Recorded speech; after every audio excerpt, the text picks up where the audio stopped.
Good morning and Merry Christmas, everyone. It's nice to see you here. Welcome to the Unitarian Universalist congregation at Willamette Falls. My name is Elaine Cozart, and I serve on the Board of Trustees. We offer a special welcome to those who are new among us, and if you'd like to be included on our mailing list, we invite you to fill out a pink card that is in the back of the chair in front of you, and return it to the minister or Joyce in the back after the service. And if you'd like to know how to reach the minister or office, you're welcome to take an extra pink card for yourself to take it home. It's our custom to remain seated through the postlude, which is the piece of music after the service. And then you're welcome to head downstairs for coffee and cookies and conversation. For a current list of church activities, you can refer to the weekly announcement email, and to be put on this list, you can call or email the office. That information is also on the pink cards. One special announcement that we have this week is tonight at 7 o'clock, we have a special Christmas Eve service, and it's very different from the one that you're about to be a part of. We sing Silent Night in candlelight. It's just a really beautiful service. It's very family friendly. Our kids have always enjoyed coming, and they're going to be with me again tonight. So we hope that everyone can make that as well. So now's a good time to silence your cell phone or any little noisemaker that is a non-medical device. And please take a few moments and greet your neighbors.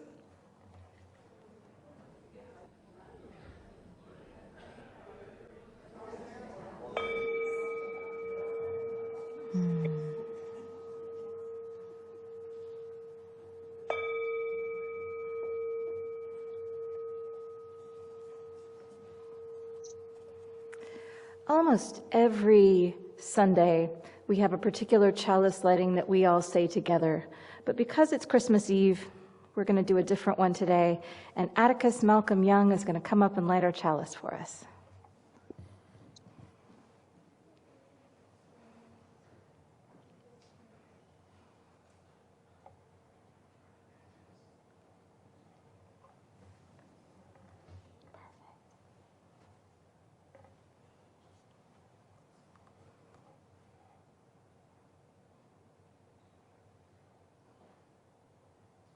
Thank you, Atticus. Our chalice lighting today is by the Reverend Julian Soto, who writes, "Light the candle, hold the match very still until where there were one flame there are two. Light the candle with the faith you possess. It doesn't have to be immense and unshakable. It can be the tiny piece of dust around which a snowflake forms. It can be the seed of a pine cone covered with a tough and flexible case. Let your faith be the shelter of a long, slow exhale, the depth of the longest night, more like that jewel blue velvet, less like quicksand. Holding everything that will unfold in natural time. Let your faith be the knowing, not of outcomes, but resting in this love that is holding us all and will never let us go." Our opening words are by Victoria Safford, who writes, "Now is the moment of magic, when the whole round earth turns again toward the sun. And here's a blessing. The days will be longer and brighter now, even before winter settles in to chill us. Now is the moment of magic, when people beaten down and broken with nothing left but misery and candles and their own clear voices kindle tiny lights and whisper secret music. And here's a blessing. The dark universe is suddenly illuminated by the lights of the menorah, suddenly ablaze with the lights of the Kinara, and the whole world is glad and loud with winter singing. Now is the moment of magic, when an eastern star beckons the ignorant toward an unknown goal. And here's a blessing. They find nothing in the end but an ordinary baby, born at midnight, born in poverty. And the baby's cry, like bells ringing, makes people wonder as they wander through their lives what human life might really look like, sound like, feel like. Now is the moment of magic. And here's a blessing. We already possess all the gifts we need. We've already received our music, our presence, ears to hear music, eyes to behold lights, hands to build true peace on earth, and to hold each other tight in love. Come, let us worship together. Our opening carol this morning is number 226, People Look East. The lyrics will be put up on the board, or you're welcome to read your hymnal. I invite you to rise in body or spirit.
Now is our time for all ages.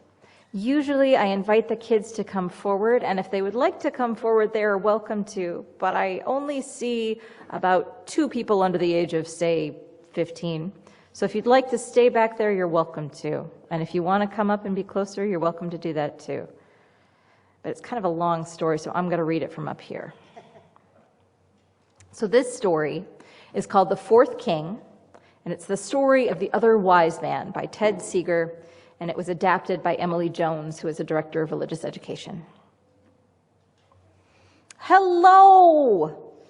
I'm King Mazel, and I am visiting Willamette Falls because during this time of the year, many people sing We Three Kings of Orient Are and have Christmas pageants where there are 3 kings that go to Bethlehem to see the baby Jesus. But I, too, made the long and difficult journey to Bethlehem. I was the 4th king. Not many people talk about me, but maybe you'd like to hear my story? Yeah? Okay. I was the ruler of a very small kingdom. It was so small that I was the king and I was the people. But I was not alone because I had my camel, Chamberlain. Like the 3 kings, I was a stargazer. Night after night, I searched the sky for the sign that would herald the birth of the King of Kings. I felt like I'd been watching for 1,000 years. But then, one night it happened. A bright star shone in the east, and it was the sign that I'd been waiting for. I put on my royal cloak, and I packed my most valuable possessions, the royal star map and the royal star crystal. Chamberlain and I left in a hurry because I knew that we needed to catch up with the other kings. In the desert, Chamberlain and I ran into a sandstorm. We found our way out of the swirling sand, but just as we were safe, we heard a small cry coming from inside the storm, and we hurried back into the twisting, blowing sand to find a little girl who was sand-stung and scared. And so I wrapped her up in my cloak and carried her out of the storm, and after some time, we found her family, and they were really grateful to us. They asked us to stay, but we had to keep going to catch up with the other kings. Chamberlain galloped faster than he had ever galloped before. Have you ever seen a camel gallop? It's kind of hard, but he did it. At last, we saw some camels ahead of us, and I was really hoping it was my friends, but no. We soon saw hundreds of camels, and they were all carrying goods to sell at the market up the road. The merchant caravan was lost, and they didn't even have a map. So I used my star map to help them out. We said goodbye, and then I left my royal star map with them so they wouldn't get lost again. But I looked up, and I could still see the star. Maybe we would get to meet up with the three kings after all. We were getting really tired when we came upon a little plant that was all withered and thirsty, and so I gave it the little bit of water that we had left. But to my amazement, the plant started to flower, and it dropped a little round fruit that glowed in the palm of my hand. It was amazing. Chamberlain and I thought about sticking around, but the star was calling, and so we pressed on. The star led us to Bethlehem.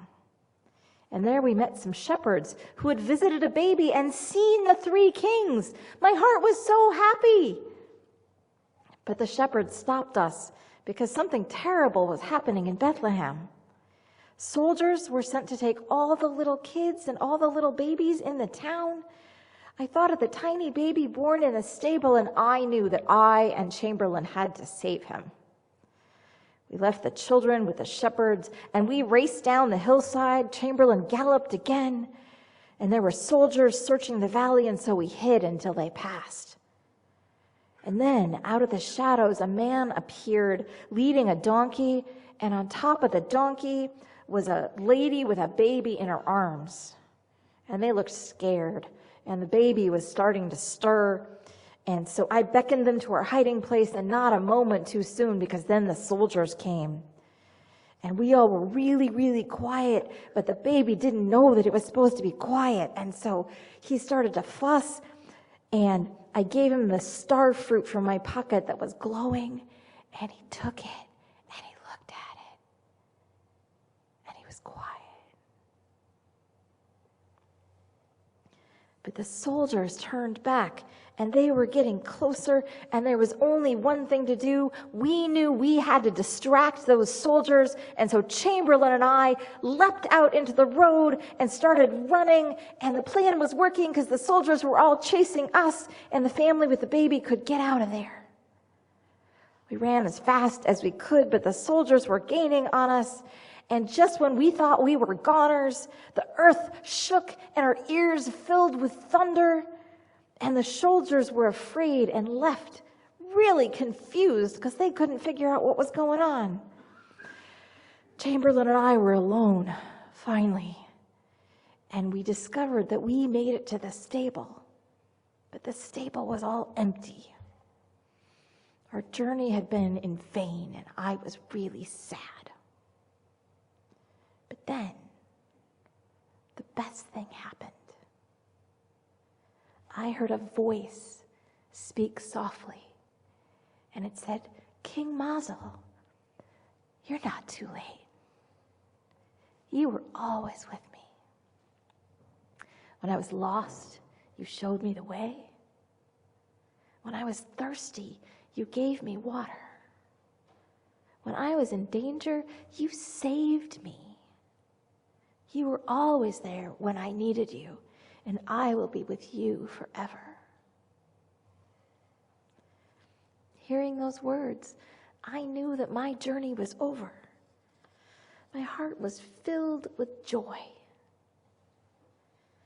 Outside the stable, the shepherds were waiting, and we all smiled as we hugged, and then we set off into the countryside. While the three kings returned to their kingdoms, I did not. It wasn't much of a kingdom without me. I'm no longer a king. I am a shepherd, and Chamberlain is a sheep camel. We traveled off with our new friends, the shepherds, and we are very happy. From time to time, we still like to walk in the meadow and look at the night sky. And although the star has long disappeared from its place, it still burns brightly in my heart. I invite you to rise in body or spirit and sing, "O Come, All Ye Faithful." We are not going to have lyrics projected. The lyrics in our hymnal are not necessarily the ones most of us know. Somehow they decided that we could not sing, "O Come, Let Us Adore Him" in English, but we could sing it in Latin. If you feel better singing in Latin, feel free. If you want to sing it in English, feel free.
Good morning. This morning's offering goes to the Minister's Discretionary Fund. This is a special fund administered by Reverend Marcia to help people within our congregation or in the community. Reverend Marcia has used this money to pay a utility bill, or help someone with rent money, or to put someone up in a hotel while they heal. She buys Fred Meyer gift cards to give people who come to the door needing gas money or some food. She's used it within our congregation to buy winter jackets, boots, or to pay for a car repair or an unexpected bill. She's very grateful to you all for allowing her and the congregation to be generous in the world, helping folks who need a little help, knowing that we all need a little help sometimes. We need a little help, actually, with getting ushers who will help us pass out the plates. So if anyone would like to help us with that, we'd really appreciate it. Thank you.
In the tradition of lessons and carols on Christmas Eve, our lesson today comes from the Reverend Monica Jacobson Tennyson. Some of you remember her. She preached on horseshoes and the idea of having a horseshoe hanging upside down because we have enough luck to share. She writes, in the mid-19th century, a man named Charles Dickens was writing novels and stories. Maybe you've heard of him? Yeah.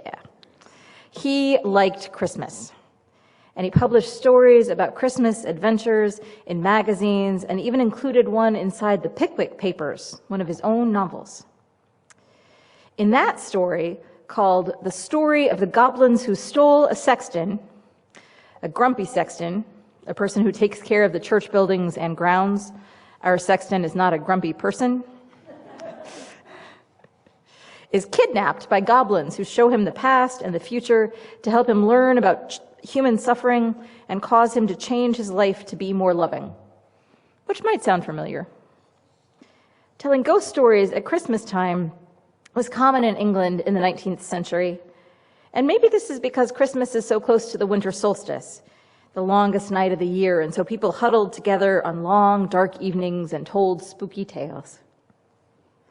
Charles Dickens became a Unitarian in his 30s, and like many of the English Unitarians of the Victorian era, he was concerned with economic justice.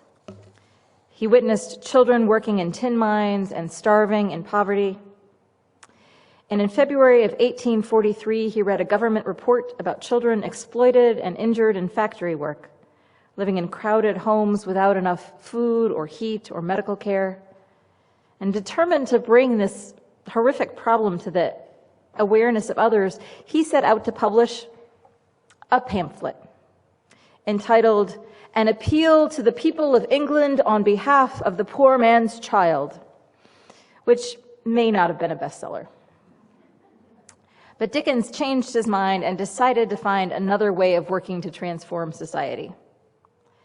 And so in October of 1843, he began writing the story of Ebenezer Scrooge, a wealthy and heartless man who exploits his workers and his tenants.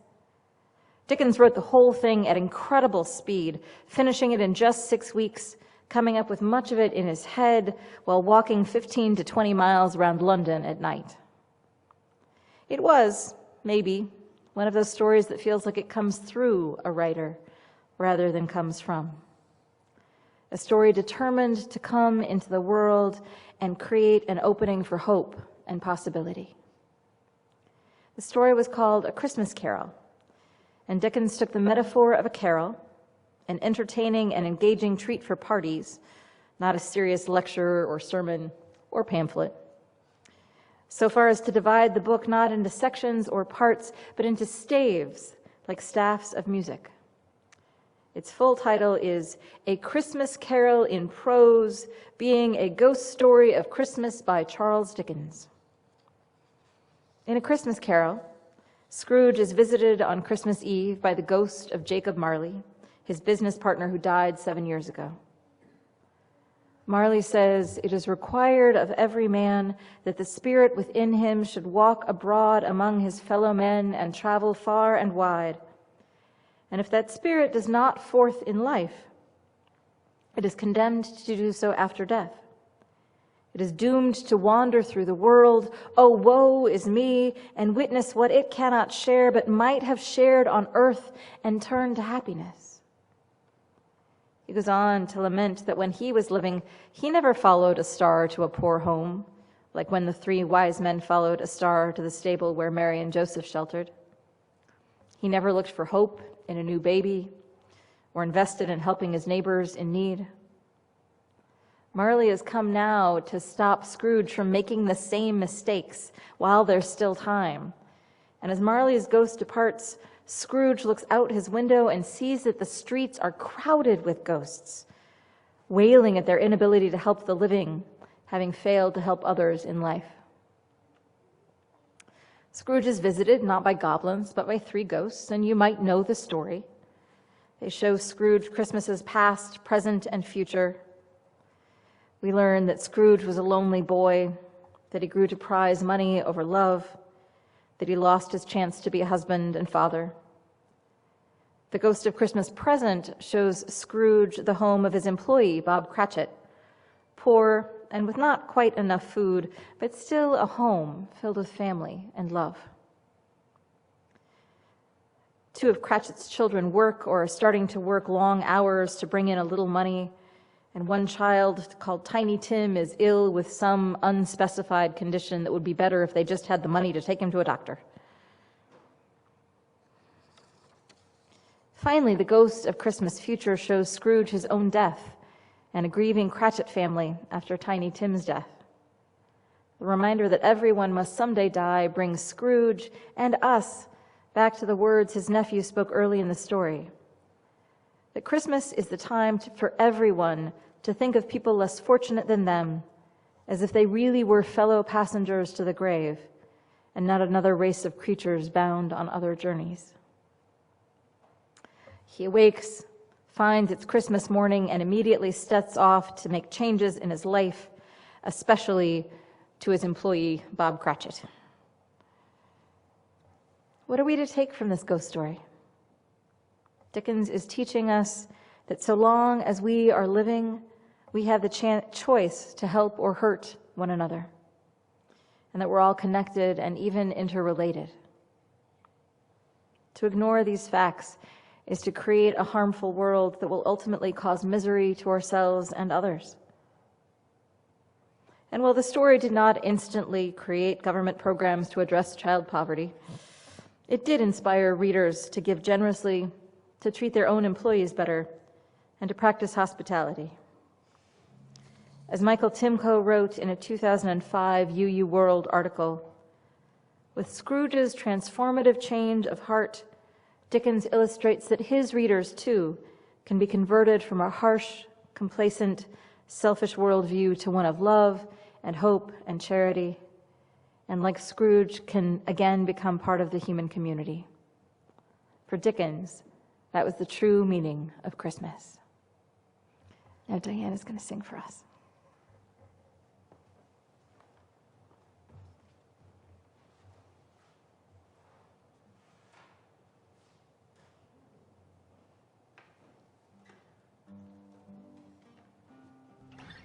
This song is Brightest and Best, a traditional song, Christmas song.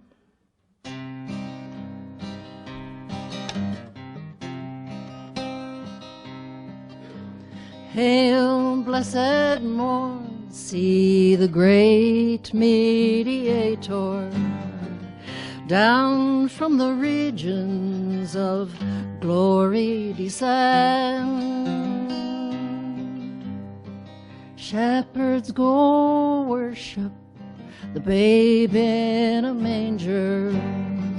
Lo, for a God the bright angels attend.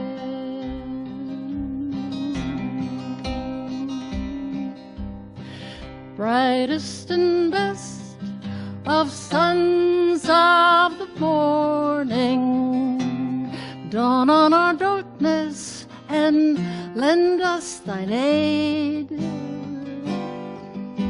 Star in the east, the horizon adorning, guide where our infant Redeemer was laid.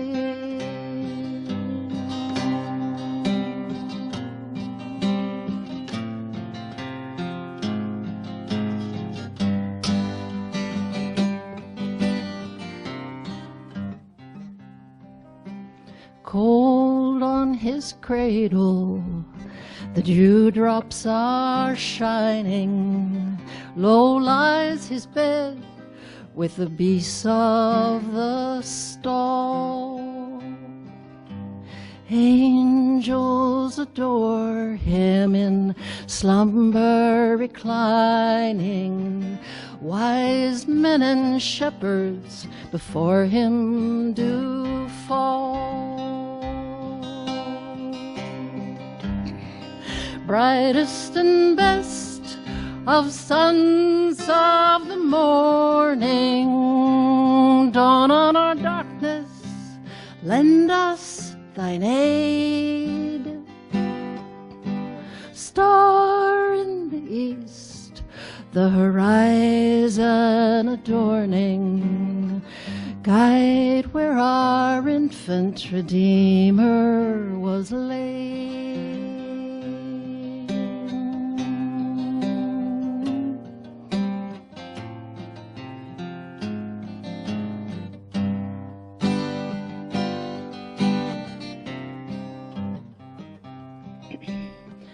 Brightest and best of sons of the morning, dawn on our darkness, lend us thine aid.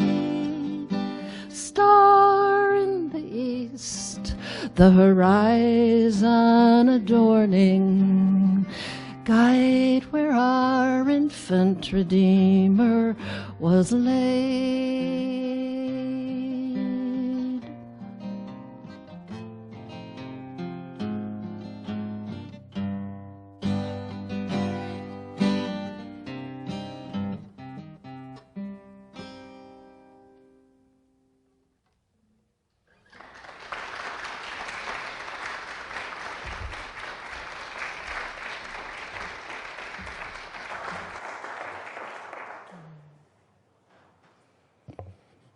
Thank you so much, Diane.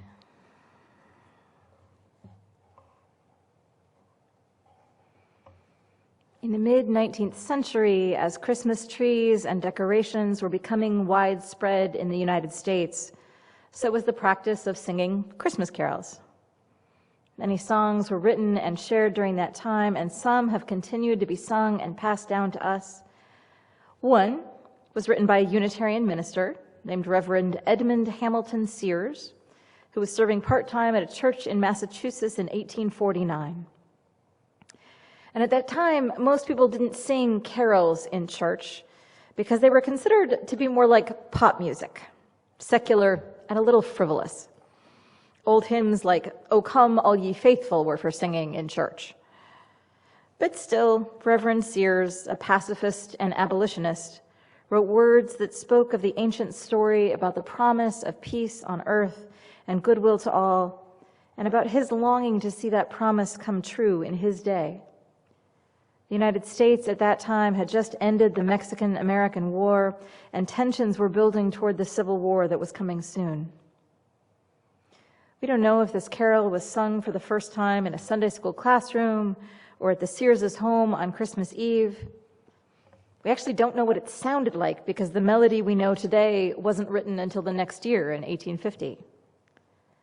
But we know the feeling of that human longing for a world of peace and justice, the wish for angels to descend and sing about what is possible, and for people to stop fighting and listen. I invite you to rise in body, in voice, or in spirit, to join in singing hymn 244, It Came Upon the Midnight Clear.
There, so didn't mean to throw you for a loop, John Paul. Sorry about that.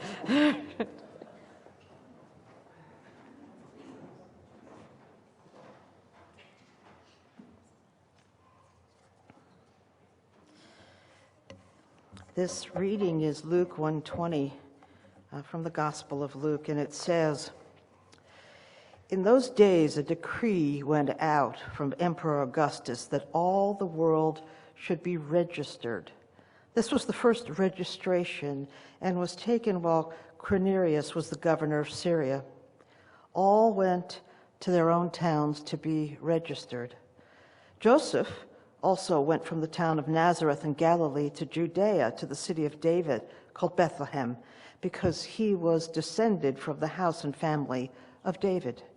He went to be registered with Mary, to whom he was engaged, and who was expecting a child.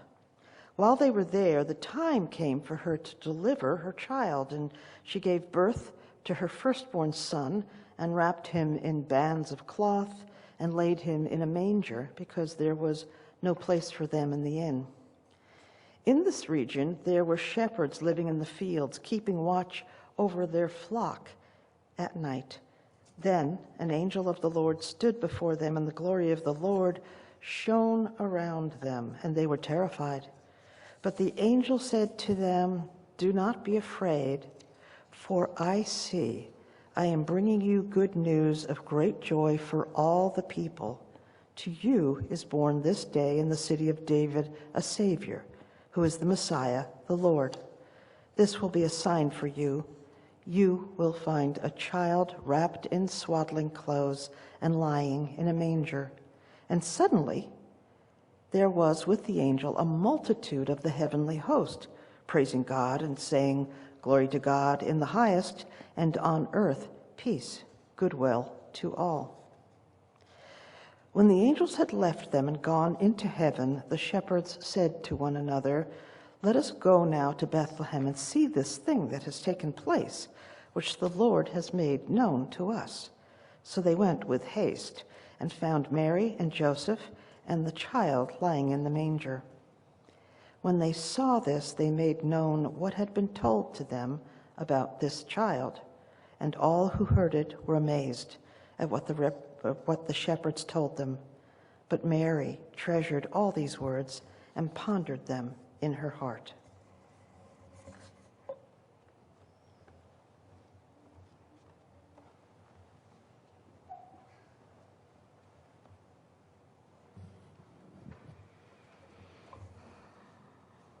This poem is called "Fear Not," and it's by Lynn Unger. And a different translation says, "And lo, the angel of the Lord came upon them, and the glory of the Lord showed round about them, and they were sore afraid. And the angel said to them, 'Fear not.'" Which is maybe a silly thing for a creature made of wings and eyes to say to a couple of schmoes who were just hanging out with their sheep until the heavens cracked open. Who wouldn't be afraid? And who stops being afraid because someone tells you not to? And yet, fear not is the thing the angels say, apparently. An angel says it to Mary and to Joseph, "Fear not," as if that would undo the panic of the moment, let alone all the hardship to come. The story never says if Mary or Joseph or the shepherds were comforted by these fear-denying angels. Likely not. But all of them moved forward, did the next thing that was to be done, which is about all you can ask. And maybe when the word came from Herod about smiting babies and they had to run, maybe when all the daily terrors of life descend, it could be good to have the angelic voices whispering, "Fear not," all down the long road, and reminding you about the tidings of great joy. Our next hymn is number 246, "O Little Town of Bethlehem." I invite you to rise in body or spirit.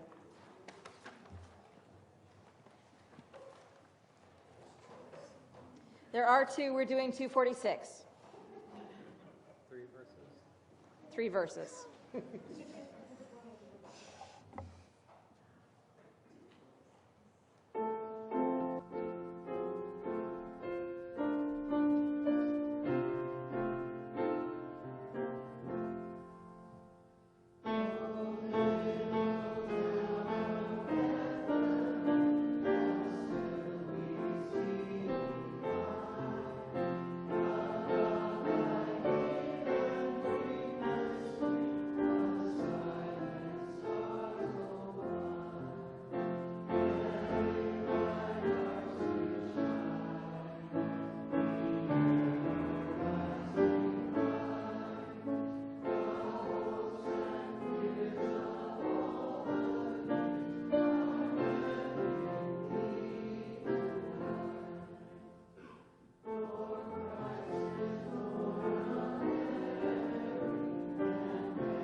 Our final reading today is How the Light Comes by Jan Richardson, who writes, I cannot tell you how the light comes.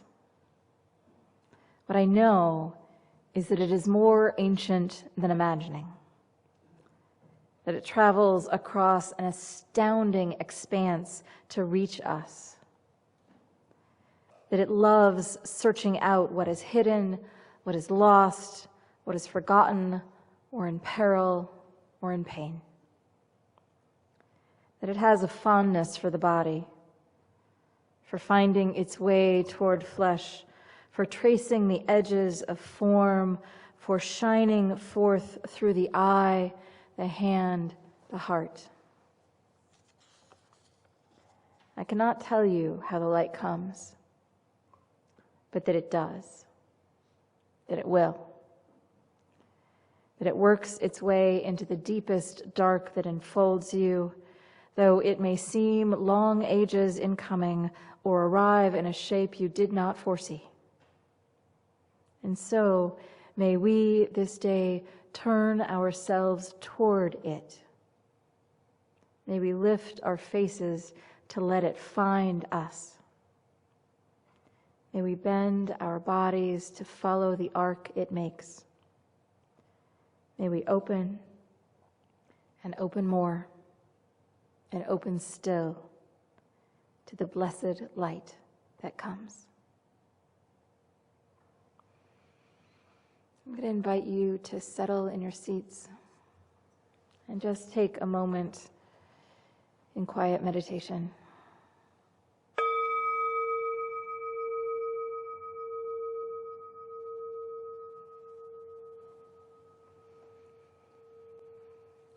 Our closing hymn today is number 251, Silent Night.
Wiley, will you extinguish the chalice for me? Thanks. Do we have our chalice extinguishing words, Sojourner? Wonderful. I invite you to join with me in our chalice extinguishing statement. We extinguish this flame, but not the light of truth, the warmth of community, or the fire of commitment. These we carry in our hearts until we are together again. As you go from this place on this Christmas Eve morning, carry the light of hope, of peace, of justice in your hearts. This time and every time of year, they are so needed. Go in peace and go in love, beloveds. Blessed be, and amen.